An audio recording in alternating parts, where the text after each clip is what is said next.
Hello students, तो welcome to KNS classes और आपका हार्दिक स्वागत करते हैं अपने विक्ट्री बैच पे, जो कि अभी क्लास 10th इंग्लिश मीडियम का रन कर रहा है। इससे पहले भी अपन ने chemical reactions and equation, acid base and salt, life process और हेरिडिटी एंड इवोल्यूशन का पहला पार्ट कंप्लीट किया है। और आज अपन हेरिडिटी एंड इवोल्यूशन का लेक्चर नंबर 2 लेके आए हैं, जिसके अंदर आज अपन ये चैप्टर को खत्म कर देंगे। ठीक है, देखो इससे पहले अपन ने हेरिडिटी को कंप्लीट किया था, जेनेटिक्स पढ़ा था, मेंडल के लॉज पढ़े थे, dihybrid monohybrid cross पढ़े थे और रिलेटेड इनकी डेफिनेशन पढ़ी थी। और आज अपन क्या करेंगे, इवोल्यूशन एंड सेक्स डिटर्मिनेशन के बारे में पढ़ेंगे। तो पहले इवोल्यूशन पढ़ाया जाएगा, बाद में अपन क्या है कि जो पार्ट बी पिछले वाले लेक्चर में आपको बताया गया था वो एकदम एंडिंग में कवर करेंगे। ठीक है, तो ये चीज़ है। अब देखो आज के लेक्चर में अपन को पढ़ना है कि कैसे इस लाइफ पे, इस अर्थ पे अपने पास लाइफ पॉसिबल हुई और कैसे इवोल्व होते होते होते होते इतने कॉम्प्लेक्स ऑर्गेनिज्म बनते गए। इसके बारे में एकदम डिटेल आपको यहाँ पे व्यू मिलेगा। ठीक है, और आप एक काम करोगे, जैसे ही ये आपके पास चैप्टर हो जाता है तो आप जाके इनके असाइनमेंट है वो ज़रूर से मिलाएं, ताकि आपको पता लगे कि यहाँ से किस टाइप के क्वेश्चन उठाए जाते हैं। ठीक है, जो कि आपको डिस्कॉर्ड पे अवेलेबल मिल जाएंगे, और आप डिस्कॉर्ड पे अगर नहीं जुड़े हैं तो जुड़ सकते हैं, डिस्क्रिप्शन में आपको लिंक मिल जाएगी। तो चलिए आज का वीडियो शुरू करते हैं। और सबसे पहले अपन बात करते हैं पार्ट सी। आज अपन पहले पढ़ेंगे, जो कि अपने पास क्या रहेगा, इवोल्यूशन रहेगा। इवोल्यूशन का मतलब हो गया अपने पास कि धरती पे लाइफ कैसे आई और कैसे इवोल्व होते होते होते होते इतने कॉम्प्लेक्स ऑर्गेनिज्म बनते गए। ठीक है, तो ये अपन को आज के इस लेक्चर में बात करनी है। अलग अलग साइंटिस्टों का योगदान रहा इसमें, और कुछ इसमें क्या है, अवधारणाएं या सोची समझी गई गाथाएं थी। अब इसकी पूरी हिस्ट्री अपन छानबीन करेंगे। देखो, तो सबसे पहले अगर मैं बात करूं तो यहाँ पे आप पढ़ो ओरिजिन ऑफ अर्थ। पहले तो ये जानो कि अर्थ कैसे बनी। तो अर्थ बनने के पीछे एक बड़ा ही फेमस सिद्धांत है, जिसको अपन बोलते हैं बिग बैंग थ्योरी। ठीक है, बिग बैंग थ्योरी में क्या कहा गया था कि गैस का एक बहुत बड़ा अपने पास क्या था, एक गोला था। ठीक है, जिसका टेम्परेचर इतना ज़्यादा हो गया कि वो फट गया। और फटने के बाद क्या हुआ, अपने पास जगह जगह पे उसके अवशेष, उसके टुकड़े जाके बिखर गए। और जब गैसेस कंडेंसेस हुई, ठंडी हुई, तो अपने पास ये प्लेनेट, स्टार्स एंड गैलेक्सीज वगैरह बनी। ठीक है, ये चीज़ है। तो ऐसे इन्होंने बताया, और इसी में ही अपना पास क्या है कि सोलर सिस्टम बनता है। ठीक है, बिग बैंग थ्योरी के दौरान ही क्या होता है, जब बिग बैंग होता है, बहुत बड़ा विस्फोट होता है, तो उसी में ही अपनी अर्थ बनती है, सोलर सिस्टम बनता है। ठीक है, और वहाँ से अपने अर्थ का निर्माण होता है। और अर्थ का ही टुकड़ा टूट के बाद में कहा जाता है कि मून भी क्या है, अर्थ का ही एक टुकड़ा है, जो कि किसी बहुत बड़े मीटियोर से टकराने से क्या हुआ कि उसका एक भाग अलग हो गया और अपना मून बना। ठीक है, तो ये यहाँ पे कुछ यहाँ पे चर्चाएँ होती रहती है। अब अपन बात करें यहाँ पे किसकी, ओरिजिन ऑफ लाइफ की, कि यहाँ पे लाइफ कैसे बनी। ठीक है, तो लाइफ धरती पे बनने के अलग अलग सिद्धांत दिए गए थे। जैसे सबसे पहली थ्योरी है आपके पास, थ्योरी ऑफ स्पेशल क्रिएशन। ठीक है, थ्योरी ऑफ स्पेशल क्रिएशन का क्या मतलब है, इसका मतलब है कि यहाँ पे सुपर नेचुरल पावर की वजह से यहाँ पे क्या हुई, लाइफ बनी। एज आप इसको बोल सकते हो, गॉड बोल सकते हो। ठीक है, एक अपने पास यहाँ पे अलग ही एक मैटर था। ठीक है, और सुपर नेचुरल पावर ने क्या किया, यहाँ पे लाइफ को बनाया था। तो ये यहाँ पे थ्योरी ऑफ स्पेशल क्रिएशन का कहना है। ठीक है, एज आप बोल सकते हो कि गॉड या फिर भगवान ने क्या किया, यहाँ पे लाइफ बसाई है, ये इनका कहना था। थ्योरी ऑफ कास्टोट्रोफिज्म का क्या कहना है, थ्योरी ऑफ कास्टोट्रोफिज्म का कहना था कि इस धरती पे लाइफ है वो 6 दिनों के अंदर बनी थी।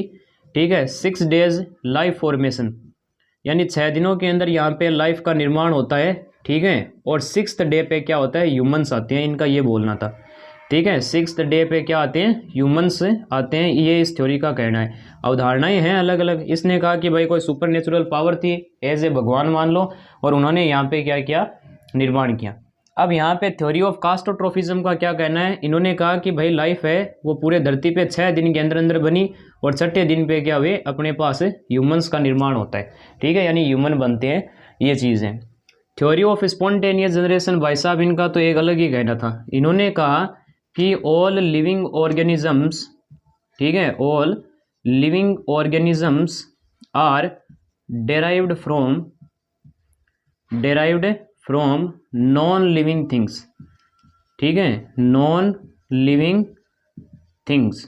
तो इनका ये कहना था भाई, इन्होंने कहा कि जितनी भी जीवित चीज़ें हैं वो सारी क्या है, निर्जीव चीज़ों से निकली हुई है, इनका ये कहना था।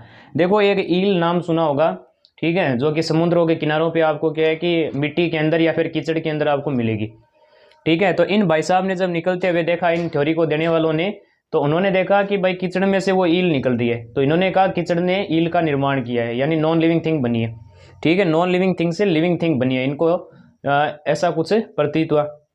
तो इन्होंने ये देखा, और इन्होंने क्या देखा, जैसे कि घास होती है ना, घास बोल दो या फिर चारा होता है, तो उसके ऊपर जब क्या है कि पसीने से भरी हुई, ठीक है, स्वेट से भरी हुई, पसीने से भरी हुई जब एक बनियान को उस चारे के ऊपर डाल दिया गया, 7 दिनों के बाद वो देखते हैं कि उसमें से एक चूहा निकलता है। तो उन्होंने कहा कि ये जो अपने पास है, ये स्ट्रो में से क्या है, या फिर जो नॉन लिविंग थिंग्स थी उसमें से क्या है, लिविंग थिंग बाहर निकली है। तो ऐसा कुछ इन्होंने देख के और इन्होंने कह दिया कि नॉन लिविंग थिंग्स से क्या बनती है, लिविंग थिंग्स बनती है, जो कि आज के टाइम पे अपन को पता है ऐसा कुछ नहीं होता, बस ये एक तुक्का मान लो आप। फिर आता है थ्योरी ऑफ बायोजेनेसिस, ठीक है, इसको देने वाले अपने पास लुईस पास्चर थे, और लुईस पास्चर ने अपने पास इस थ्योरी ऑफ स्पॉन्टेनियस जनरेशन को क्या किया था, गलत साबित किया था, ठीक है। इन्होंने कहा ऐसा कुछ नहीं होता। लुईस पास्चर ने बताया क्या, वो देखते हैं, देखो, ठीक है। लुईस पास्चर ने यहाँ पे एक एक्सपेरिमेंट करके दिखाया। कैसा एक्सपेरिमेंट, मैं आपको बताता हूँ। देखो, इन्होंने एक फ्लास्क ले लिया, ठीक है, और इस फ्लास्क के अंदर इन्होंने हिस्ट नाम के एक केमिकल को डाल दिया, ठीक है, हिस्ट नाम के केमिकल को डाल दिया, जो कि खुले हवा में अगर रहे तो उसके अंदर बैक्टीरिया वगैरह क्या होते हैं, वहाँ पे उत्पन्न हो जाते हैं, ठीक है। आपको यहाँ पे क्या दिखेगा, लिविंग थिंग्स है वो बनती हुई आपको यहाँ पे दिखेगी, ठीक है। अब इन्होंने क्या किया, देखो, इन्होंने एक स्वेलो मतलब कुछ ऐसी क्या हुई, इसकी ट्यूब लगा दी ऐसी, ठीक है, ऐसी कुछ क्या है कि ऐसी राउंडेड या फिर ऐसे कॉइल्ड मान लो ट्यूब लगा दी, ठीक है, और इनका एक हिस्सा इन्होंने खुला रखा। इन्होंने क्या किया, यहाँ से इसको गर्म किया और यहाँ से भी इसको क्या किया, गर्म किया। अब क्या होगा, देखो, अगर यहाँ से एयर गई तो एयर के साथ यहाँ पे क्या आएंगे, बैक्टीरिया आएंगे, ठीक है, एयर के साथ यहाँ पे क्या आएंगे, बैक्टीरिया आएंगे। तो जैसे ये आगे की तरफ जाएगी एयर, तो यहाँ से जो एयर जाएगी वो स्टेराइल हो जाएगी। स्टेराइल का मतलब क्या हो गया, गर्म होने की वजह से सारे बैक्टीरिया वहाँ पे मर जाएंगे। और यहाँ से स्टेराइल एयर जब इसको यीस्ट को कांटेक्ट में लेगी, तो यहाँ पे उन्होंने देखा कि कोई भी यहाँ पे मूवमेंट, कोई भी एक्टिविटी, कोई भी बैक्टीरिया बनते हुए नहीं दिखाई दिए, ठीक है। इसका मतलब यहाँ पे जो एयर आ रही थी उसमें बैक्टीरिया पहले से ही मर गए, तो इसके अंदर कोई भी बैक्टीरियल मूवमेंट इनको नहीं दिखी। अब इन्होंने क्या किया, पूरी जनता के सामने यहाँ से इसको उड़ा दिया, ठीक है। यहाँ से जब उड़ाया तो इस जगह पे क्या हो गया, ये ऐसे फूट गया, ठीक है, ये फ्लास्क फूटा, और इसके अंदर हिस्ट के अंदर इनको क्या दिखे, इसको यहाँ पे जब एयर आएगी तो इस एयर के साथ साथ और क्या होगा, अपने पास बैक्टीरिया रहेगा, और यहाँ पे इनको क्या हुआ, बैक्टीरियल मूवमेंट दिख गई, ठीक है, यहाँ पे इनको बैक्टीरियल मूवमेंट दिख गई, और इन्होंने कह दिया ये देखो लिविंग ऑर्गेनिज्म बन गए अब, ठीक है। अगर नॉन लिविंग से बनते, अगर नॉन लिविंग थिंग से अगर चीज़ें बनती तो यहाँ पे अपने पास देखो, नॉन लिविंग से अगर लिविंग बनती तो यहाँ पर भी बननी चाहिए थी, पर ऐसा कुछ नहीं हुआ, क्योंकि बैक्टीरिया को यहाँ तक पहुँचने ही नहीं दिया। अगर ये बैक्टीरिया आते तो यहाँ पे नए बैक्टीरिया बनाते, पर यहाँ पर हो गया ऐसा। तब इन्होंने अपना एक थ्योरी दे दी, और ये एक्सपेरिमेंट इनका जब लोगों ने देखा तो विश्वास किया कि हाँ, थ्योरी ऑफ स्पॉन्टेनियस जनरेशन गलत है, नॉन लिविंग से लिविंग चीज़ें नहीं बनती है, ठीक है। तब इन्होंने कहा कि एवरी लाइफ, ठीक है, एवरी लाइफ बोल दो, या फिर ऑर्गेनिज्म भी आप यहाँ पे कह सकते हो, एवरी लाइफ और ऑर्गेनिज्म, ठीक है, is come from pre existing life, ठीक है, प्री एग्जिस्टिंग लाइफ, ये इन्होंने फिर कहा, ठीक है। इन्होंने कहा कि भाई कोई भी अगर अपने पास लाइफ है या फिर ऑर्गेनिज्म है तो वो अपने से पीछे वाले ऑर्गेनिज्म से बनती है, ना कि नॉन लिविंग थिंग से। समझ में आ गई बात है। तो ये चीज़ है, जैसे कि अब आप खुद ही देख लो, आपसे पहले आपके पेरेंट्स आए, पेरेंट्स से फिर आपके क्या है, पहले ग्रैंड पेरेंट्स आए, ठीक है। तो कहीं ना कहीं हम आज अगर देखें तो अपनी प्री एग्जिस्टिंग लाइफ से क्या है, बने हुए हैं। तो ये इनका कहना था, समझ में आ गई बात ये। तो ये अपने पास क्या हो गए, थ्योरी ऑफ बायोजेनेसिस हो गई, और इन्होंने क्या किया, थ्योरी ऑफ स्पॉन्टेनियस जनरेशन को गलत साबित किया। थ्योरी ऑफ कॉस्मोजोइक का क्या कहना है, थ्योरी ऑफ कॉस्मोजोइक का कहना है कि यहाँ पे इस अर्थ पे जो लाइफ आई है वो लाइफ कहीं ना कहीं क्या है, अपने पास आप बोल सकते हो स्पेस से आई है, ये इनका कहना है। और ये आज भी माना जाता है, यानी ये एलियन वगैरह पे उन पे बात करती है ज़्यादा। तो ये चीज़ है। तो थ्योरी ऑफ कॉस्मोजोई का कहना है कि लाइफ बाहर से आई है, हो सकता है कि कोई मीटियोर आया होगा और उसके ऊपर स्पोर थे, ठीक है, और जब वो स्पोर यहाँ पे अपने पास धरती पे आए तो उन्होंने लाइफ का निर्माण किया, पेड़ पौधे बने और यहाँ पे फिर क्या है कि लाइफ स्टार्ट हुई। या फिर कुछ का ये भी कहना है कि भाई जो सुपर पावर्स हैं, ठीक है, सुपर जो अपन मान बोल सकते हो कि धरती से बाहर की जो पावर है, उन्होंने यहाँ पे लाइफ बनाई और बार बार क्या होते हैं वो देखते रहते हैं, यहाँ पे आते हैं अपनी क्रिएशन को देखने के लिए, ठीक है, जिसको अपन एलियन वगैरह भी कह सकते हैं। तो ये है अपने पास बायोडाटा, जो कि पहले दी गई छोटी मोटी थ्योरीज है। मेन जो थ्योरी है कि यहाँ पे लाइफ कैसे बनी, और यहाँ पे मिलर और ओरे का जो एक्सपेरिमेंट था, ठीक है, उन्होंने फिर क्या है कि एकदम डिटेल के अंदर यहाँ पे एक बुक लिखी और कहा कि कैसे लाइफ बनी, ठीक है। अब उसके बारे में अपन एक व्यू डालेंगे और वो एकदम बढ़िया थ्योरी है और जो कि आज भी मानी जाती है। देखो धरती कैसे बनी, यूनिवर्स कैसे बना, उसके लिए तो बिग बैंग थ्योरी सुपर यहाँ पे है। और ओरिजिन ऑफ, अगर यहाँ पे लाइफ के बारे में बात करें तो ओरिजिन ऑफ लाइफ का जो अपने पास एकदम एग्जैक्ट जो थ्योरी है, ठीक है, वो वहाँ पे किसने दी थी, मिलर और ओरे ने दी थी, ठीक है। बड़ी फेमस थ्योरी है, वो भी आप पढ़ो, आपको मजा आएगा, ठीक है। तो पहले आप ये इतना देखो, इसको नोट करो सही ढंग से और इसको याद करो, उसके बाद अपन आगे चलते हैं, ठीक है, नोट कर लीजिए।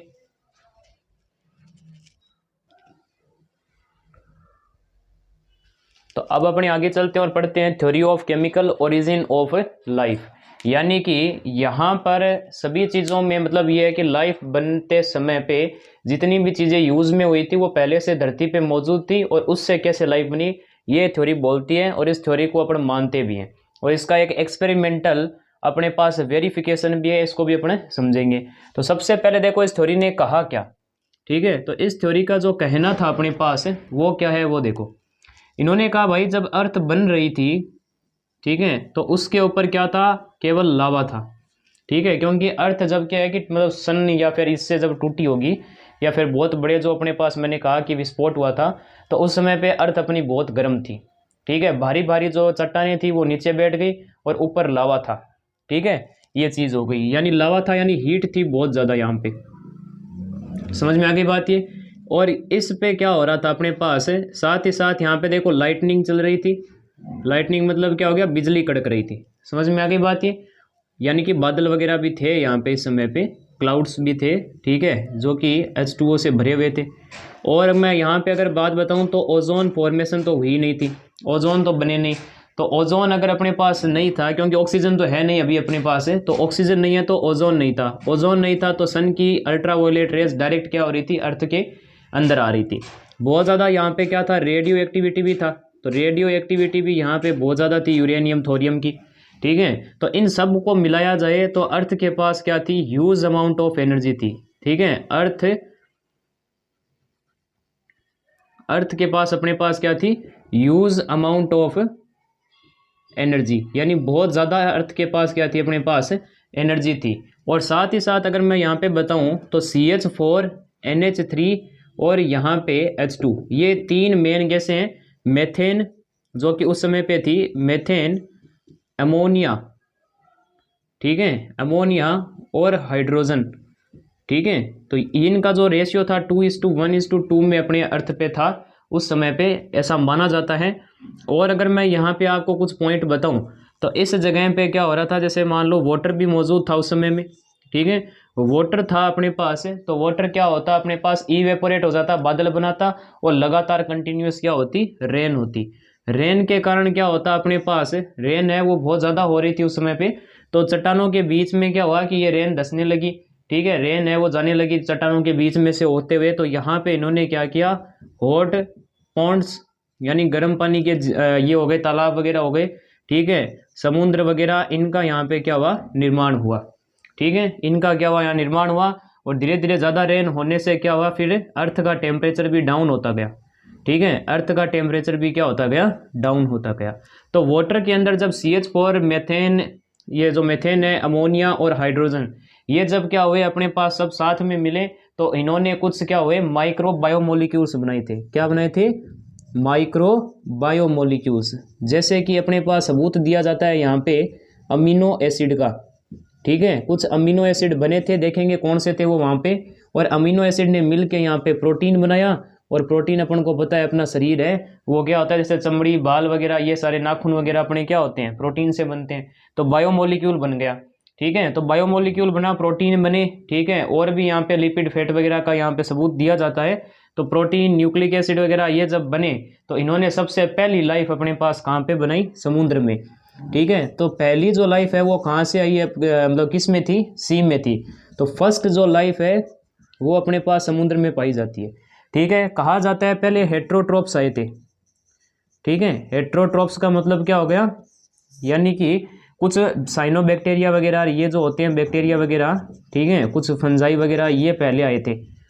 उसके बाद है वो ऑटोट्रोफ आए, ठीक है, यानी कि जो क्या होते हैं सनलाइट से अपना खाना बनाते हैं, यानी प्लांट, ठीक है। तो बाद में प्लांट का धीरे धीरे आविष्कार हुआ, ठीक है। आविष्कार मतलब नेचर ने ही किया, ठीक है। और यहाँ पे ऑटोट्रोफ्स वगैरह आए जिससे अपने यहाँ पे क्या हुई, ऑक्सीजन की मात्रा बढ़ने लगी।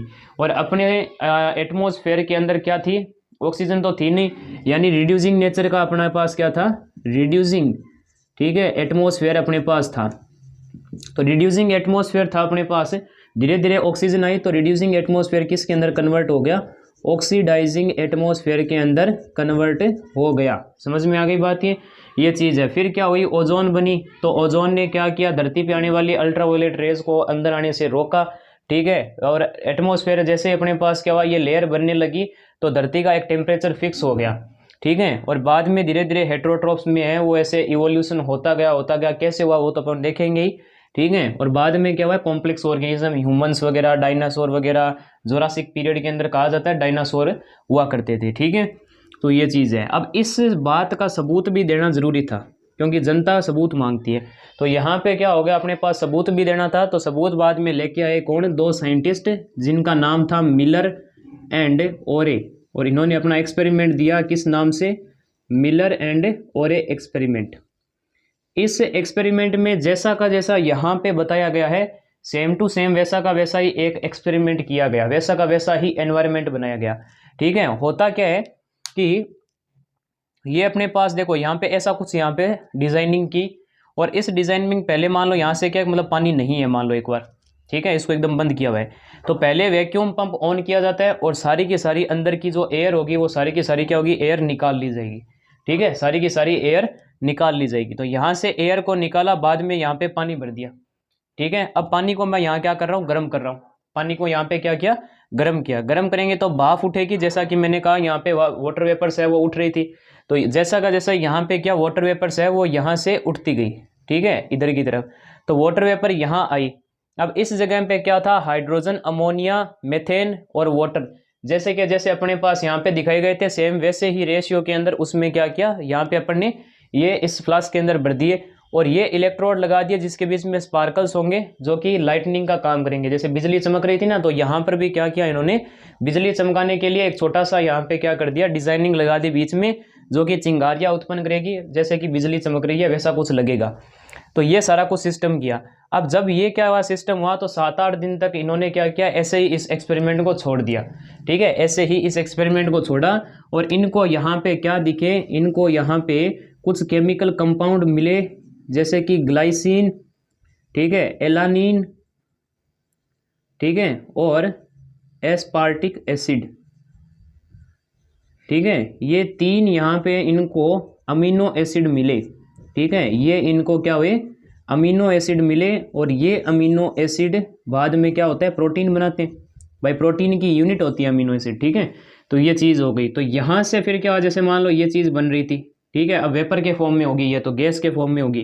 तो यहाँ एक कूलिंग सिस्टम लगा दिया, गैस को जैसे ठंडा करते हो ना तो वो लिक्विड में बदल जाती है। तो ये लिक्विड यहाँ से आया, ठीक है, और इसमें अपन ने क्या लगा रखा है, सैंपल के लिए एक मान लो यहाँ से अपन ने एक सिस्टम लगा रखा है, इसको खोलेंगे, यहाँ से कुछ उठाया और बाद में सैंपल कलेक्ट कर लेंगे।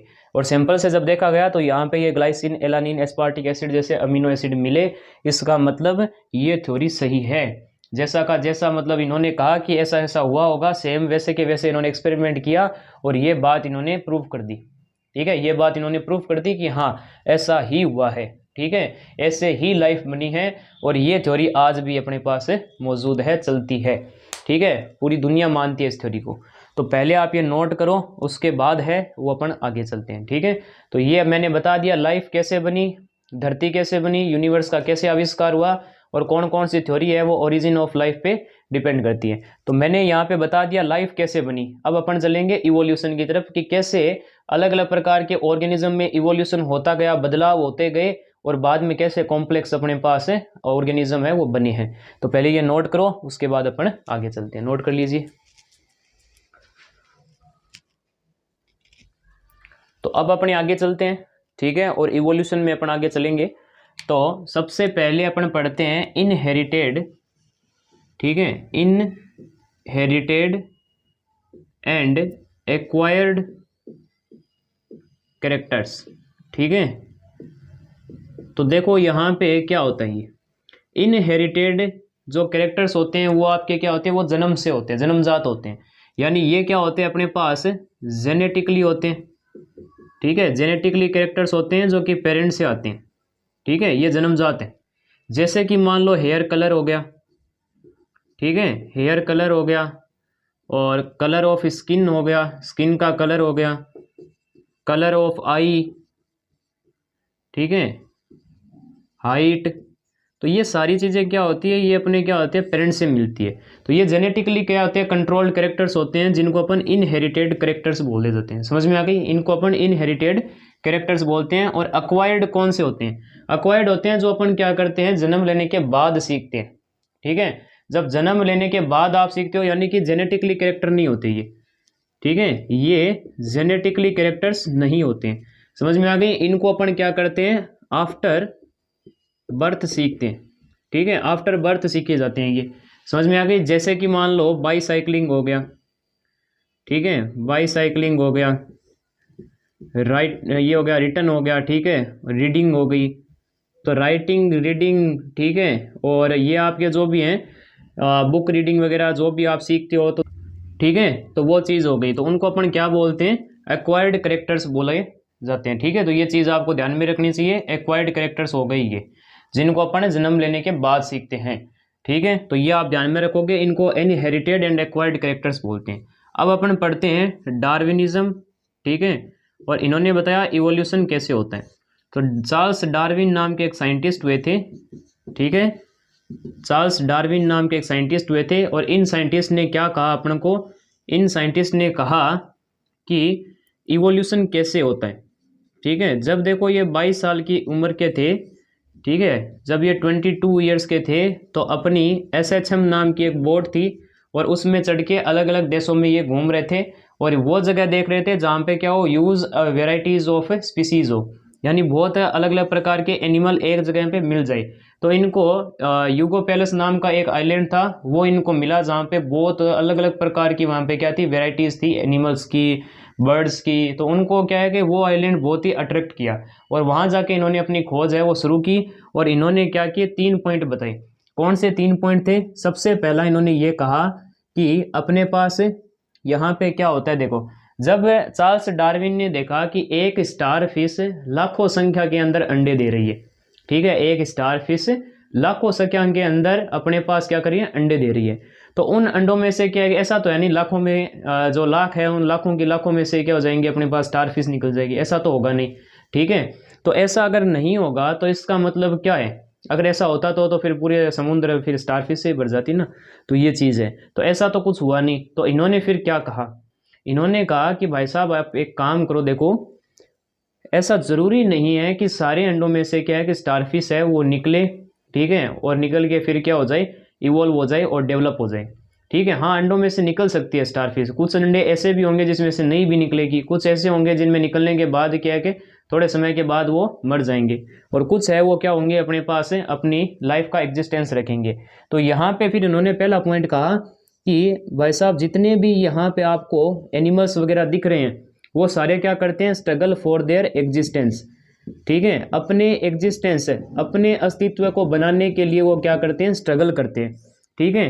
तो ये चीज़ है। तो इन्होंने कहा कि नेचर उसी को सपोर्ट करती है, नेचर उसी को सपोर्ट करती है जो अपने पास क्या करते हैं, खुद के एग्जिस्टेंस के लिए क्या करते हैं, स्ट्रगल करते हैं, ठीक है, कठिन मेहनत करते हैं, उन्हीं को क्या करती है, नेचर है वो सिलेक्ट करती है। समझ में आ गई बात ये? तो ये चीज़ है। जैसे कि आपने वो जिराफ वाला सुना होगा कि जिराफ की पहले गर्दन है वो क्या होती थी, छोटी होती थी, ठीक है। बाद में क्या है कि जब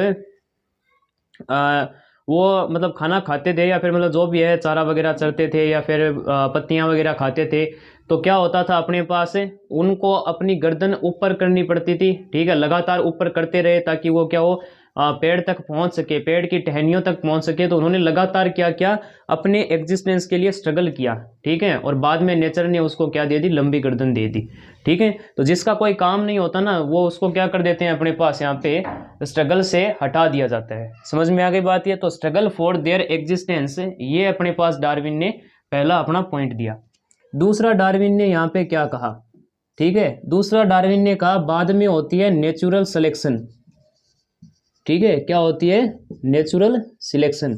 नेचुरल सिलेक्शन का क्या मतलब है, बाद में नेचर क्या करती है, सिलेक्ट करती है एनिमल्स को कि हाँ इस एनिमल को रहना चाहिए, इसको नहीं रहना चाहिए, ठीक है। जैसे कि आपने देखा होगा अपने पास डायनासोर जो कि अपने पास कौन से युग में हुआ करते थे, जोरासिक एरा के अंदर उड़ते। तो जोरासिक के जो एरा अपने पास हुआ करता था, यानी जो युग हुआ करता था जोरासिक पीरियड, उसके अंदर डायनासोर हुआ करते थे। बाद में नेचर ने क्या किया, इनको सिलेक्ट नहीं किया, ठीक है। और अपने पास क्या हुआ कि जैसे बहुत बड़े बड़े मीटियोर्स है वो आकाश से गिरे और बाद में एक ही पलक झपकते ही अपने पास क्या हो गए, सारे डायनासोर है वो उस युग से चले गए, ठीक है। और बाद में ह्यूमन का एग्जिस्टेंस देखने को मिलता है। तो डार्विन ने कहा अपने पास कि पहले तो क्या होंगे, एनिमल अपने अस्तित्व के लिए क्या करेंगे, मेहनत करेंगे, स्ट्रगल करेंगे। और दूसरा कहा बाद में नेचुरल सिलेक्शन होती है एनिमल्स की, और लगातार नेचुरल सिलेक्शन होने से अपने पास इवोल्यूशन होता है। तो इन्होंने कहा कि कंटिन्यूअस नेचुरल सिलेक्शन, ठीक है, कंटिन्यूअस नेचुरल सिलेक्शन क्या करती है अपने पास, गिव, ठीक है, राइज टू इवोल्यूशन। और लगातार जब अपने पास नेचुरल सिलेक्शन होती है तो यहाँ पे अपने पास क्या आपको देखने को मिलता है, इवोल्यूशन देखने को मिलता है, ठीक है। तो ये चीज़ हो गई। तो पहला पॉइंट अपने पास हो गया कि कोई भी अगर ऑर्गेनिज्म, कोई भी लिविंग थिंग होगी, कोई भी जीव होगा, तो वो पहले अपने क्या करेगा, लाइफ की एग्जिस्टेंस के लिए स्ट्रगल करता है। जो स्ट्रगल करेगा वही नेचर में रहने लायक है, अन्यथा वो नहीं रह सकता। दूसरा ये हो जाएगा कि बाद में नेचर क्या करती है, उन ऑर्गेनिज्म को सिलेक्ट करती है कि इस एनिमल को यहाँ पे रहना चाहिए, इसको नहीं रहना चाहिए। जो अपने पास नहीं रह पाते हैं उनको फिर क्या होता है, यहाँ से अलविदा कर दिया जाता है। जैसे डोडो पक्षी है, ठीक है, और डायनासोर वगैरह हो गए, तो इनको बाद में क्या हुआ, नेचर ने नहीं रखा, तो धरती से ये बाद में विलुप्त हो गई। और लगातार जब नेचुरल सिलेक्शन होता है, लगातार जब सिलेक्शन होता जाता है एनिमल्स का, तो अपने पास क्या होता है, बाद में इवोल्यूशन यहाँ पे देखने को मिलता है। तो यही कारण रहा कि सबसे पहले धरती पे क्या है कि छोटे मोटे जीव आए, बाद में उन्होंने अपने पास क्या किया कि स्ट्रगल किया अपनी लाइफ में, ठीक है, और वो फिर नेचर के अंदर रहने के लायक बने। फिर बाद में नेचर ने उनको सिलेक्ट किया और यही सिलेक्शन लगातार होता गया और बाद में अपने पास कॉम्प्लेक्स ऑर्गेनिज्म जैसे कि हम हैं, ऐसे अपने उत्पन्न होते हैं, ठीक है। तो ये डार्विन की कही गई बातें हैं, और डार्विन ने ये कहाँ पे कहा है, अपनी बुक में, ठीक है। और इनकी जो बुक है उसका नाम क्या है, उनका नाम है ओरिजिन ऑफ स्पीसीज, ठीक है। स्पीसीज का मतलब हो गई प्रजातियां। तो अलग अलग प्रकार की प्रजातियां कैसे उत्पन्न होती है, इसके ऊपर उन्होंने अपनी बुक लिखी थी, और बुक का नाम किस नाम से प्रचलित है, ओरिजिन ऑफ स्पीसीज के नाम से, ठीक है। पर ये एक चीज को नहीं समझा पाए, वो था इनहेरिटेंस, ठीक है, एंड वेरिएशन। तो इन्होंने कहा कि वेरिएशन कैसे समझाया जाए। वेरिएशन मतलब क्या होता है कि जो पेरेंट्स होते हैं, ठीक है, और उनके जो बच्चे होते हैं, तो उन दोनों के बीच में अपने पास क्या होता है, वेरिएशन रह जाते हैं, कुछ डिफरेंस रह जाते हैं, ठीक है। जैसे कि होता है ना कि भाई मदर एंड फादर दोनों क्या है कि गोरे रंग के हैं पर बच्चा काला हो जाता है, ठीक है। तो वहाँ पे अपने को वेरिएशन देखने को मिलता है, एक डिफरेंस देखने को मिलता है। समझ में आ गई बात ये? तो ये चीज़ आपको देखने को यहाँ पे मिलती है, ठीक है। तो ये होता है वेरिएशन। तो चार्ल्स डार्विन है वो वेरिएशन नहीं समझा सके, ठीक है। तो बाद में वेरिएशन है, वो एक साइंटिस्ट आए जिनका नाम था ह्यूगो दी वेरियस, ठीक है। और ह्यूगो दी वेरियस ने यहाँ पे क्या समझाया, वेरिएशन समझाया। और इन्होंने क्या कहा कि भाई कोई भी अगर सेल अपने पास है तो उस सेल के अंदर क्या होते हैं, क्रोमोजोम होते हैं, और ये क्रोमोजोम में जब अपन क्या कर देते हैं, कोई चेंज कर देते हैं जिसको म्यूटेशन कहते हैं, ठीक है, तो उस म्यूटेशन के कारण अपने पास क्या होता है, यहाँ पे वेरिएशन आता है, तो ये इनका कुछ कहना था, ज़्यादा अपन को डिटेल में इसमें नहीं जाना है, आपके सिलेबस में बस इतना ही दे रखा है कि ह्यूगो दी वेरियस ने कहा कि जब क्या होता है क्रोमोसोम के अंदर अपने पास कुछ ना कुछ क्या हो जाता है, जैसे मान लो एक्सरेज डाल दी, ठीक है, तो यहाँ पे क्या हो जाएगा, ये जो क्रोमोसोम होंगे ना उनकी क्या होती है, थोड़ी पैकिंग है वो चेंज हो जाती है, और बाद में जैसे अलग और नए सेल बनेंगे, क्योंकि आप ये अपन को पता है कि कोई भी लाइफ एग्जिस्ट कर रही है तो वो अपनी प्री एग्जिस्टिंग लाइफ से बनी हुई है। तो ऐसा ही कुछ इन्होंने कहा कि भाई ये जो सेल है वो आगे जाके डिवाइड होगा, ठीक है, तो डिवाइड होने से पहले अगर इसमें क्या कर दे, कुछ चेंज कर दे, कुछ म्यूटेशन कर दें, तो अपने पास क्या होगा, अगले सेल के अंदर भी क्या हो जाएगा, वही म्यूटेशन चलता रहेगा। तो इन्होंने कहा कि ऐसे है वो वेरिएशन आते हैं, जैसे एक्सरे गिर गया तो यहाँ पे ये क्रोमोसोम खराब हो जाएंगे, और अगले जब क्या हो जाएगा, ये सेल जब और डिवाइड होगी, ठीक है, तो उसके अंदर भी आपको क्या होगा, वही म्यूटेशन देखने को मिलेगा। तो ये चीज़ हो गई। तो ये अपने पास है इवोल्यूशन की कहानी है। अब अपन चलेंगे कि इवोल्यूशन की स्टडी के लिए कौन कौन से कंपोनेंट्स है वो साइंटिस्ट ने दे रखे हैं, या साइंटिस्ट कैसे पता करते हैं कि भाई ये जो अपने पास पर्टिकुलर ऑर्गेनिज्म है ये किसी दूसरे ऑर्गेनिज्म से बिलोंग कैसे करता है, ठीक है। जैसे कि हम हैं तो अपन को किससे कंपेयर किया जाता है, एप्स होते हैं उनसे, ठीक है, यानी चिंपांजी वगैरह से और उनसे। तो अपन वो स्टडी देखेंगे कि जिसके अंदर कैसे पता लगाया जाता है कि ये ऑर्गेनिज्म और किस ऑर्गेनिज्म से बिलोंग करता है। तो पहले आप ये नोट कीजिए, उसके बाद है वो अपन आगे चलते हैं, कर लीजिए। अब अपने आगे चलते हैं और यहाँ पर अपन पढ़ेंगे एनाटॉमिकल एविडेंसेस, ठीक है, जिसमें से सबसे पहला अपने पास आता है होमोलोगस, ठीक है, होमोलोगस एंड एनालोगस ऑर्गन, ठीक है। तो ये अब अपन को पढ़ना है कि होमोलोगस एंड एनालोगस जो ऑर्गन होते हैं वो क्या होते हैं। देखो होमोलोगस ऑर्गन का क्या मतलब है कि कोई भी ऐसा ऑर्गन या स्ट्रक्चर, ठीक है, कोई भी ऐसा ऑर्गन या स्ट्रक्चर जिनमें अपने पास क्या होता है, उनका ओरिजिन सेम होता है, ठीक है, क्या होता है, ओरिजिन सेम होता है पर फंक्शन डिफरेंट हो जाता है, ठीक है। तो फंक्शन अगर डिफरेंट हो जाए तो उस ऑर्गन या फिर उस स्ट्रक्चर को अपन क्या बोलेंगे, होमोलोगस ऑर्गन बोलेंगे, ठीक है। तो ये आपको ध्यान में रखना है। अब मैं अगर आपको यहाँ पे बताऊं तो जैसे एग्जाम्पल, तो एग्जाम्पल आप यहाँ पे लगा सकते हैं फोर लिम्ब, ठीक है, किसका, ऑफ ह्यूमन ले लो आप, ठीक है, व्हेल ले सकते हो, एंड अपने पास यहाँ पे हो जाएगा बैट, यानी कि अपने पास इंसान के, व्हेल के और चमगादड़ के अगर फोर लिम्ब को उठाया जाए, यानी पाँव को अगर उठाया जाए, तो इनके क्या होते हैं, ओरिजिन तो सेम होता है, ठीक है, इन सब का ओरिजिन क्या होता है, अपने पास सेम होता है, और परंतु इनका फंक्शन डिफरेंट होता है। जैसे कि अगर पैरों की बात करो तो ह्यूमन के जो पैर होते हैं वो किस काम आते हैं, वो चलने के लिए, वॉकिंग के लिए काम आते हैं, ठीक है, या रनिंग बोल दो आप, दौड़ने में काम आते हैं। और व्हेल के जो अपने पास पाँव होते हैं वो किस काम आते हैं, वो आते हैं तैरने में, यानी स्विमिंग में काम आता है, ठीक है। और बैट के होते हैं वो क्या होते हैं, फ्लाइंग में काम आता है, उड़ने में। यानी कि इनका ओरिजिन तो सेम है, निकलते तो एक ही जगह से हैं, ठीक है, परंतु उनका काम अलग अलग है। जैसे ह्यूमन का क्या हो गया, रनिंग हो गया, व्हेल का तैरना हो गया, बैट का उड़ना हो गया, तो फंक्शन अलग अलग है पर ओरिजिन सेम है। तो ये जो ऑर्गन होगा फोर लिम्ब, ये क्या कहलाएगा, इन सब के केस में होमोलोगस ऑर्गन कहलाएगा। समझ में आ गई। अब देखो एनालोगस ऑर्गन क्या होते हैं, इसका उल्टा कर दो, ओरिजिन तो डिफरेंट होता है, ठीक है, ओरिजिन तो क्या होगा, डिफरेंट होगा, बट यहाँ पे क्या हो गया, अपने पास जो फंक्शन होंगे ना वो सेम होते हैं। तो फंक्शन यहाँ पे क्या होंगे, आपके पास सेम होंगे। जैसे कि आप विंग्स उठा लो, यानी कि क्या हो गए, जो पंख है वो उठा लो, किसके, एक तो बर्ड के, चिड़िया के, ठीक है, एक आप उठा सकते हो यहाँ पे फ्लाई, यानी कि अपने पास जो मक्खियाँ होती हैं उनके, और यहाँ पे आप यहाँ पे उठा सकते हो बैट यानी चमगादड़। तो इन तीनों के जो पंख होते हैं ना वो अलग अलग जगहों से निकलते हैं, यानी ओरिजिन तो इनका क्या हो गया, डिफरेंट हो गया, पर सबका काम एक ही है, सेम फंक्शन है, और वो सेम फंक्शन क्या हो गया, अपने पास सेम फंक्शन हो जाएगा उड़ने का, यानी फ्लाइंग।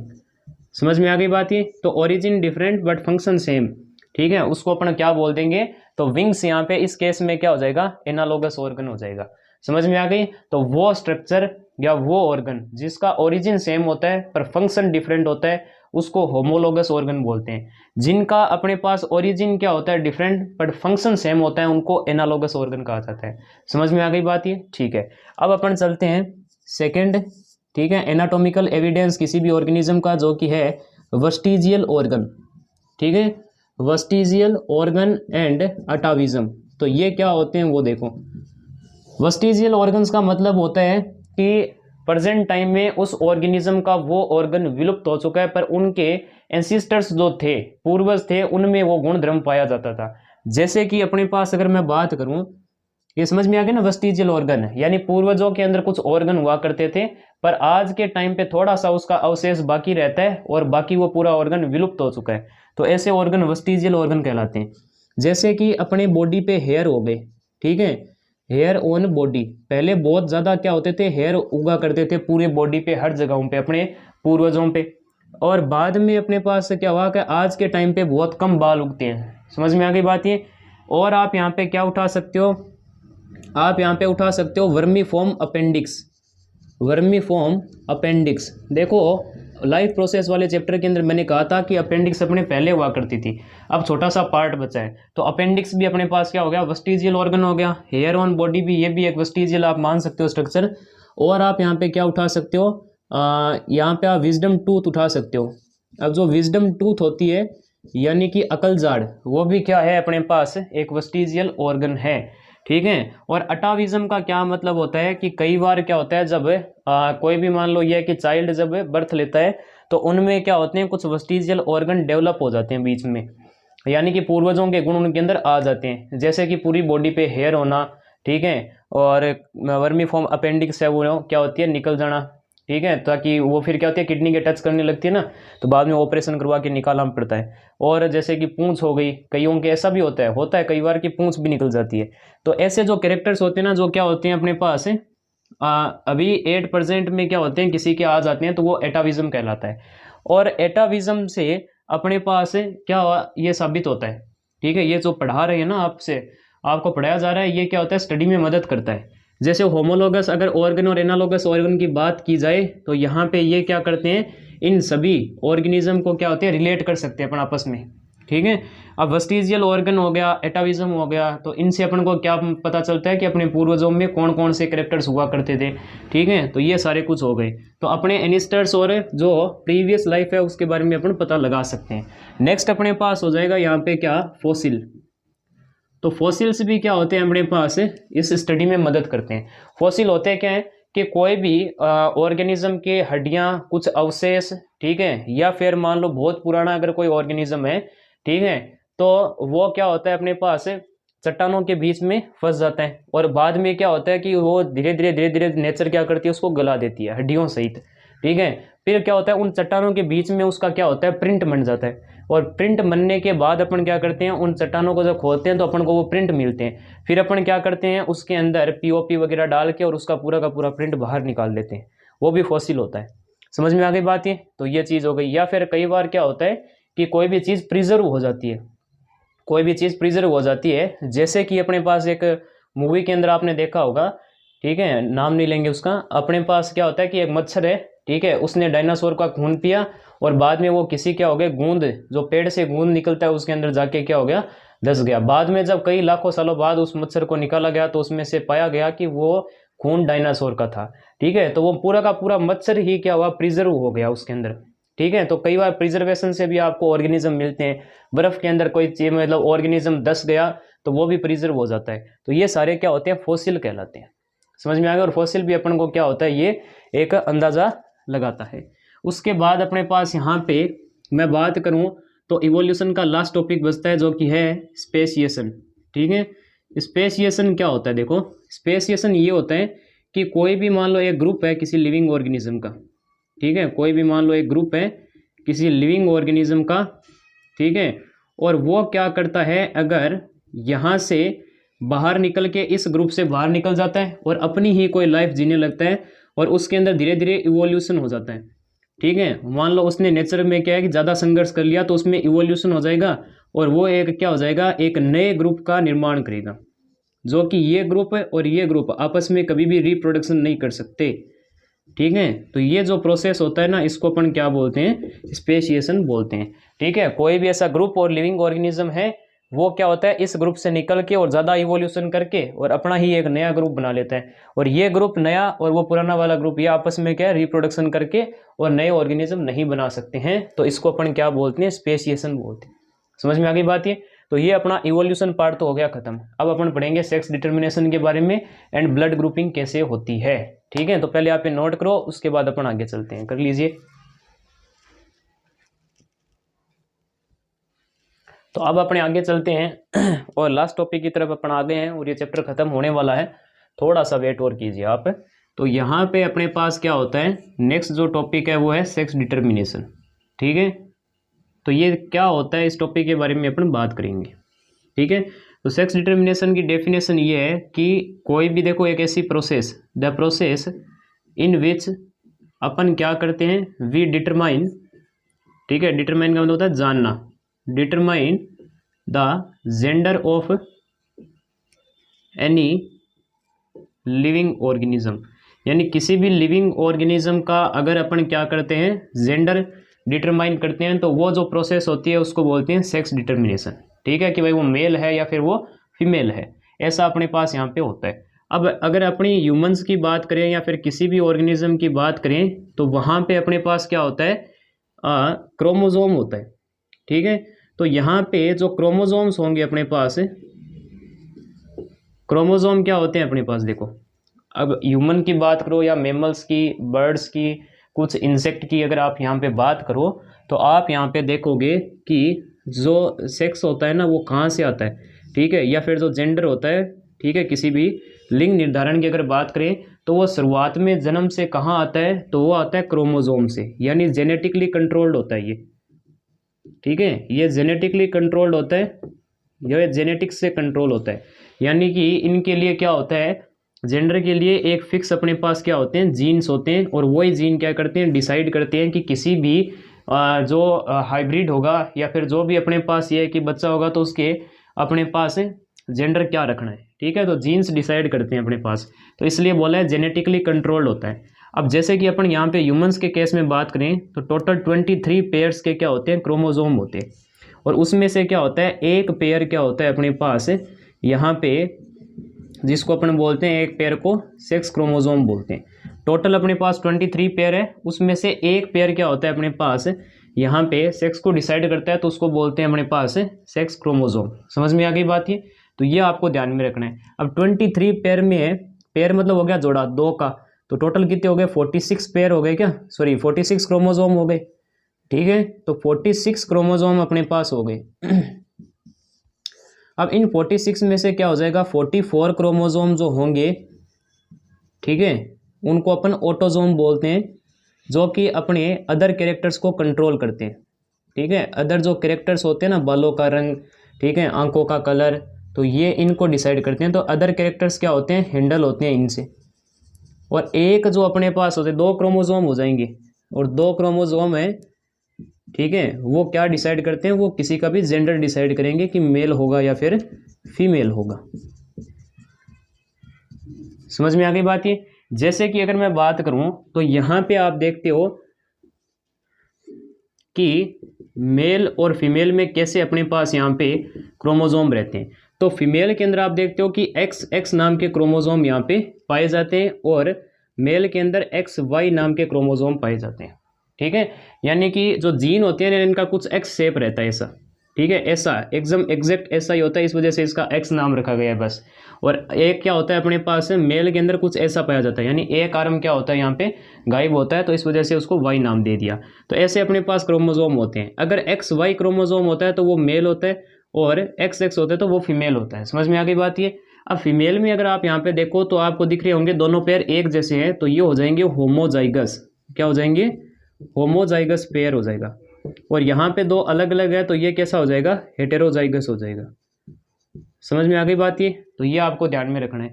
अब कुछ देखो ऐसे ऑर्गेनिज्म भी मतलब आप बोल सकते हो, या फिर पहले चलो बात कर लेते हैं टाइप्स ऑफ डिटर्मिनेशन। ठीक है, टाइप्स ऑफ डिटर्मिनेशन, देखो अलग अलग प्रकार की टाइप होती है। जैसे कि ये जो XX और XY जो डिटर्मिनेशन है, ये पाया जाता है किसमें, एक तो मैमल्स में, यानी जितने भी अपने पास यहाँ पे आपको ऑर्गेनिज्म एनिमल जितने भी दिखते हैं, ह्यूमन हो गया, डॉग हो गया, कैट, काऊ वगैरह जितने भी हैं, उनके अंदर सारों के अंदर ही क्या होता है, ये वाला यहाँ पे आपको डिटर्मिनेशन देखने को मिलता है। समझ में आ गई बात ये आपको। दूसरा अगर मैं यहाँ पे बात करूँ तो वो हो जाएगा अपने पास ड्रोसोफिला। ठीक है। तो ड्रोसोफिला और जो मेमल्स होते हैं ना, उनके अंदर एक्सएक्सआर और एक्सवाई वाला सिस्टम यहाँ पे चलता है। समझ में आ गई बात ये। तो देखो ड्रोसोफिला है ना, उसके ऊपर सबसे ज़्यादा जीन की डिस्कवरी की गई है। ठीक है। तो अगर आपसे पूछा जाए कि ऐसा कौन सा ऑर्गेनिज्म है जिस पे सबसे ज़्यादा जीन पे डिस्कवरी की गई है, तो वो ड्रोसोफिला है। दूसरा अगर मैं यहाँ पे बात करूँ तो आपको यहाँ पे दिखेगा XX एंड XO टाइप का डिटर्मिनेशन। ये आपको जनरली किस में दिखता है, तो ये आपको दिखेगा ग्रास हॉपर में। ठीक है। हाँ, तो ग्रास हॉपर में आपको क्या दिखता है, ये वाला डिटर्मिनेशन दिखता है XX और XO वाला। ठीक है। जिसमें से XX वाला तो यहाँ पे क्या हो जाएगा, अपने पास फीमेल में जाता है, और XO होता है वो क्या होता है, अपने पास मेल में जाता है। ठीक है। तीसरा अगर मैं यहाँ पे बात करूँ तो वो अपने पास है WZ और ZZ टाइप का डिटर्मिनेशन। ये किस में दिखता है, तो ये मैं अगर बात करूँ तो बर्ड्स में आपको ये क्रोमोसोम दिखते हैं। ठीक है। बर्ड्स में आपको ये क्रोमोसोम दिखते हैं WZ एंड ZZ। ठीक है। जिसमें क्या होता है, WZ तो जाता है फीमेल को, ध्यान रखना, और ZZ किस में जाता है, अपने पास मेल को। तो ये बात ध्यान में रखोगे। बर्ड्स में स्पेशल केस में फीमेल में क्या होता है, हेट्रोजाइगस होता है। बाकी में अगर आप देखो तो हेट्रोजाइगस मेल को मिल रहा है, पर बर्ड के केस में थोड़ा उल्टा चलता है यहाँ पे। ठीक है। मेल को क्या मिलता है, होमोजाइगस मिलता है। तो ये आपको ध्यान में रखनी है। अब कुछ क्या होते हैं ऐसे ऑर्गेनिज्म भी देखने को मिले हैं जिनमें क्या होता है, जो उसका जेंडर होता है ना, वो जेनेटिकली कंट्रोल्ड नहीं रहता, यानी जेनेटिक्स या फिर कोई स्पेशल जीन नहीं होते उसको क्या होता है, एनवायरनमेंट है ना, वो उनको क्या देता है, उनका जेंडर देता है। जैसे कि अगर मैं बात करूँ स्नेल को, तो स्नेल अपना जो, ये आप बोल सकते हो कि जो स्नेल होते हैं ना, उनके अंदर क्या होता है, जेनेटिकली कंट्रोल्ड कोई जीन नहीं होता। ठीक है। तो जेनेटिकली इन्वॉल्व यहाँ पे आपका जेंडर नहीं डिसाइड होता, और ये होता है किसके अंदर, स्नेल के अंदर। इसमें क्या होता है, जो टच होता है, ठीक है, टच से क्या होता है यहाँ पे, यानी केवल छूने से क्या होता है, इनके जेंडर बदलते हैं। समझ में आ गई। तो ये चीज़ हो गई, यानी कि आप बोल सकते हो एक्सटर्नल जो एनवायरनमेंट है वो इनको क्या दे रहा है, यहाँ पे जेंडर दे रहा है। मेल या फीमेल है वो केवल टच देगा। ठीक है, यानी छूने से। और आप बोल सकते हो यहाँ पे क्रोकोडाइल, ठीक है, क्रोकोडाइल हो गया, या फिर एलिगेटर वगैरह हो गए, और टर्टल हो गया। ठीक है। तो इन सब में आप यहाँ पे क्या देखते हो कि इनमें जो अपने पास यहाँ पे, इनमें जो इनके जेंडर आपको मिलते हैं मेल फीमेल, वो किससे मिलते हैं, वो टेम्परेचर से मिलते हैं। ठीक है।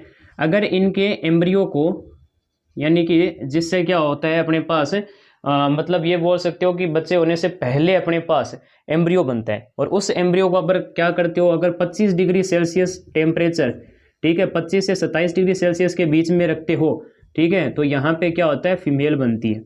और लगभग 45 डिग्री सेल्सियस तापमान या उससे ऊपर रखोगे तो मेल डेवलप होता है। ठीक है। तो टेम्परेचर यहाँ कंट्रोल कर रहा है, यानी कि एक्सटर्नल एनवायरनमेंट। तो आपने देखा बाकी सब में तो क्रोमोसोम डिसाइड करते हैं, ठीक है, मेल फीमेल का, पर स्नेल और क्रोकोडाइल टर्टल इनके केस में क्या होता है, एनवायरनमेंट तय करता है कि वो मेल होगा या फीमेल होगा।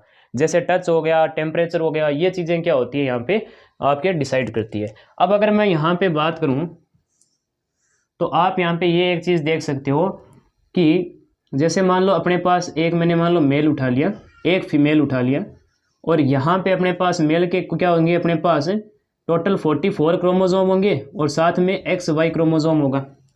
टोटल क्रोमोसोम की अगर बात करूँ तो 44 और XY क्रोमोसोम होंगे। और मेल के अगर क्रोमोसोम की बात करूँ तो यहाँ पे होंगे 44 प्लस XX क्रोमोसोम होंगे। समझ में आ गई बात ये। अब इन दोनों को डायरेक्ट तो मिला नहीं सकते, अगर डायरेक्ट मिला दिया तो क्रोमोसोम की संख्या डबल हो जाएगी, फिर आगे और कभी रिप्रोडक्शन होगा तो और डबल हो जाएगी, ऐसे तो करना नहीं है। तो इसलिए नेचर में क्या होता है, एक डिवीजन चलती है, यानी कि फ्यूज होने से पहले, इनके क्रोमोसोम मिलने से पहले क्या होती है, इनकी क्रोमोसोम की संख्या आधी होती है। ठीक है। जिस प्रोसेस को अपन बोलते हैं मियोसिस, क्या बोलते हैं, मियोसिस। और इनकी क्रोमोसोम की संख्या आधी हो जाती है, 44 का आधा 22, और एक X उठा लो, फिर क्या हो जाएगा 22 प्लस Y, ऐसे ही इनको उठा लो तो कितना हो जाएगा अपने पास 22 प्लस X, इसमें भी 22 प्लस X। अब इनको मिलाओ तो इन दोनों को अगर मैं मिला दूं तो कितना हो जाएगा 44 प्लस XX हो जाएगा, और इन दोनों को अगर मैं मिलाऊं तो कितना हो जाएगा अपने पास 44 प्लस यहाँ पे XX हो जाएगा। इनको मिलाओगे तो क्या हो जाएगा 44 प्लस XY हो जाएगा, और इनको अगर मिलाओगे तो क्या हो जाएगा 44 प्लस XY हो जाएगा। यानी कि ये फीमेल, ये फीमेल, ये मेल और ये मेल, यानी 50-50% चांस रहते हैं, 50% मेल के 50% फीमेल के। ठीक है। तो ये चीज़ है। और अगर मैं यहाँ पे बात करूँ तो जो जेंडर डिसाइड होता है ना वो मेल के द्वारा होता है, ये भी ध्यान रखना, क्योंकि फीमेल में जो क्रोमोसोम है वो तो एक जैसे ही है एक्स एक्स, और परंतु मेल में एक्स वाई है। अगर मेल क्या देता है, एक्स देता है, फीमेल से तो एक्स ही आना है, फीमेल में तो एक्स ही आएगा ना, क्योंकि दोनों ही क्या है, सेम है। और यहाँ से एक्स आएगा तो यहाँ एक्स और वहाँ से एक्स, तब क्या बनेगी, फीमेल बनेगी।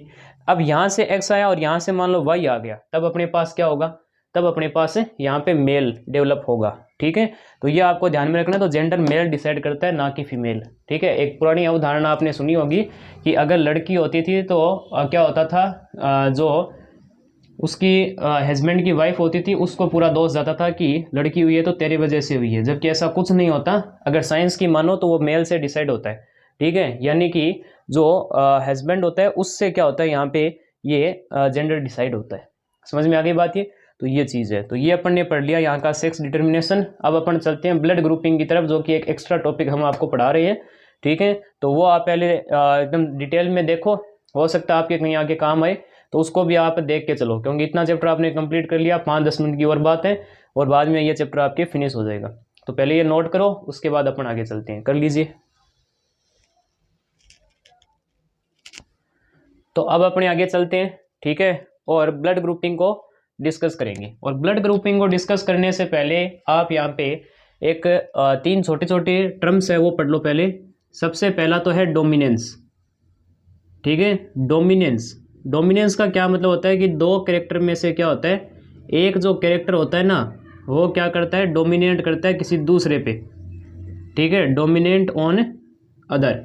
जैसे कि मान लो यहाँ पे मैं अगर एग्जांपल लेता हूँ, तो हाइट ऑफ प्लांट की अगर हाइट की आप यहाँ पे बात करो, तो जैसे मान लो कैपिटल टी और स्मॉल टी, और इनका जब क्रॉस कराओगे तो आपको पता है एक कैपिटल टी और एक स्मॉल टी बनता है।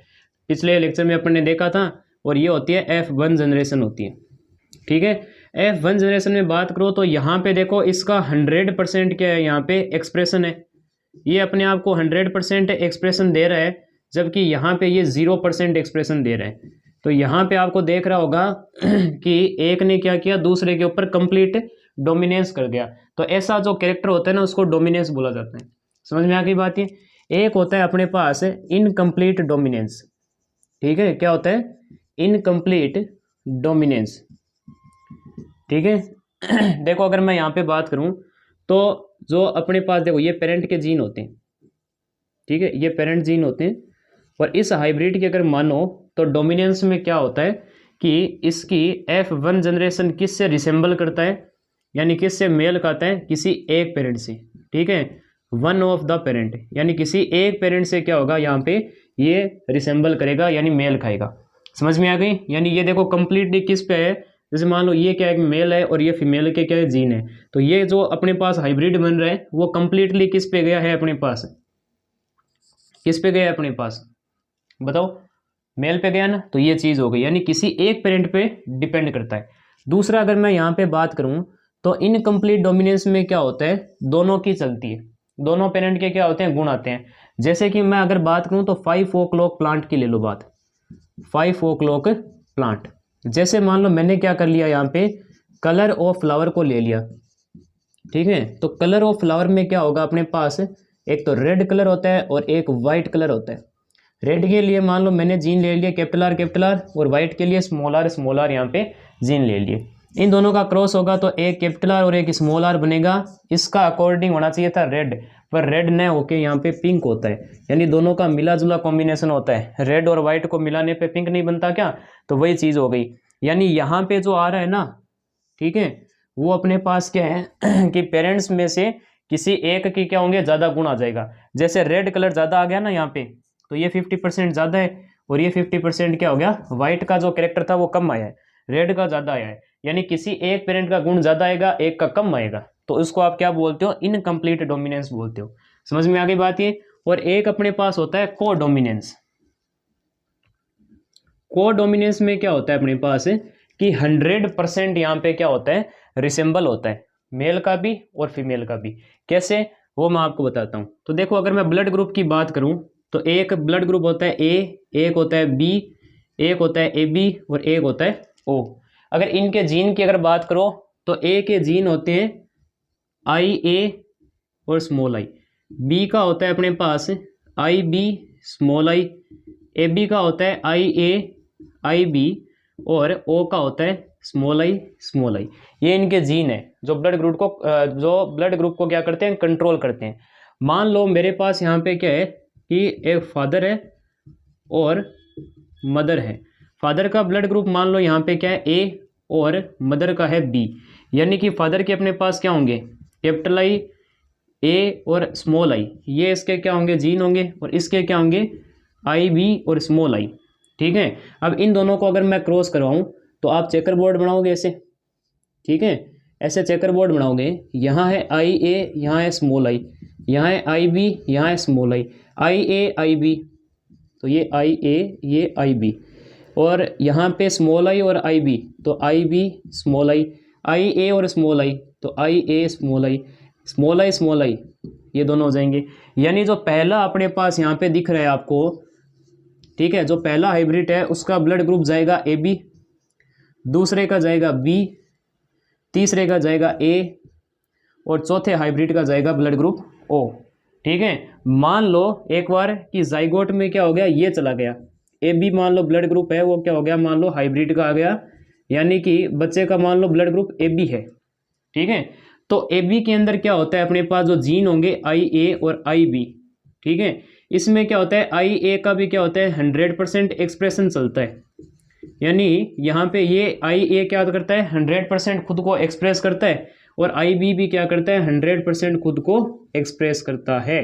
तो ऐसे ब्लड ग्रुप क्या होते हैं, डिटरमाइंड होते हैं, और ऐसे कैरेक्टर जिसके अंदर दोनों के ही क्या होते हैं 100% एक्सप्रेशन चलता है, तो उसको बोलते हैं कोडोमिनेंस। समझ में आ गई बात ये, तो ये आपको ध्यान में रखना है। और ये आपका यहाँ पे हेरिडिटी एंड इवोल्यूशन चैप्टर खत्म होता है।